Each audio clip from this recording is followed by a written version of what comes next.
Hello, have you learnt how to cast on knitting stitches and you've mastered the knit stitch? Maybe now you'd like to learn how to purl stitch also.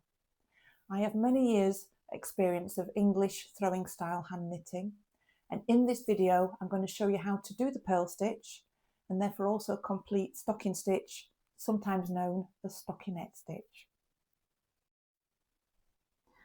I'm going to show you how to do purl stitch. Quite similar to knit stitch, they're not too dissimilar, but purl is going at the front of the needles instead of the backs. So the right hand needle goes to the front of the stitch, right to left, and the needle, the right hand needle, goes at the front of the work, not the back of the work. So through right to left, needle at the front, crossing the needles again as we do with knit stitch. And then the yarn goes through the cross of the needles and to the front, and we collect the stitch. So right to left, right hand needle at the front, the yarn goes through the centre of those needles there, and the yarn comes to the front, and that's how the stitch is created, by wrapping around the needle. And I always use my thumb to just gently push that needle, and we can collect the stitch. And we've worked the stitch on the left hand needle, now that can drop off. It's now safe and secure on the right hand needle. So the needle goes right to left through just the front. The yarn goes through the centre to the front, and we collect that stitch. Right to left, yarn goes around the needle like so and off. Through the centre to the front, collect the needle, drop that one off. And that is how we do purl stitching. So I'll just continue doing these few for you. Right to left, through the centre of the needles, to the front, collect the stitch. Right to left, through the centre of the needles, to the front, collect the stitch. Right to left, through the centre of the needles, to the front, collect the stitch. Now I'll move this to the left hand side, which is what we always do, because I want to work the next row.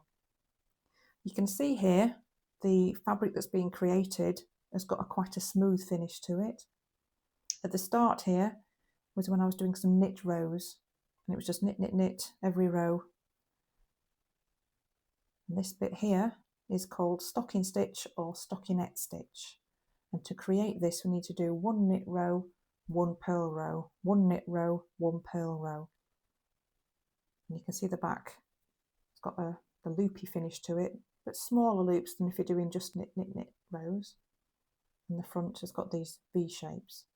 So if we're doing stockinette, stocking stitch, the next row needs to be a knit row. So I'll do a knit row again, like so. I'm doing it a bit quicker because I'm going to be showing the purl stitches again. So I've got to the end. So again, this needle now needs to go on the left. Swap those over. So purling again, we need to go right to left. The yarn goes through the centre of the needles and collect the stitch. Through the centre to the front, collect the stitch. You'll see stockinette stitch, stocking stitch on quite a lot of knitted garments. It does give a nice finish. And sometimes you'll want to count your rows. And if you're not used to doing that, it might sound a bit daunting, but let me show you. So here's the stocking stitch. You can see lots of different V shapes here. Each one of those V's is one stitch. So if you want to count these rows, we'll start with the first V next to the needle. That's 1, 2, 3, 4, 5. That's 5 rows. And that's a simple way to count them.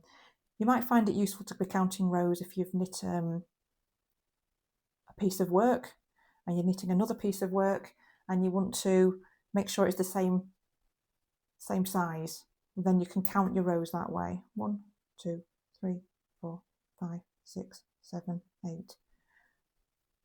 Hopefully that helps you. My other videos will show knitting, sewing and inspiration for ideas for you to create your own unique wardrobe. If you like what you see in this video, please subscribe and hit the bell button to receive notifications, and we can be creative together. Thank you.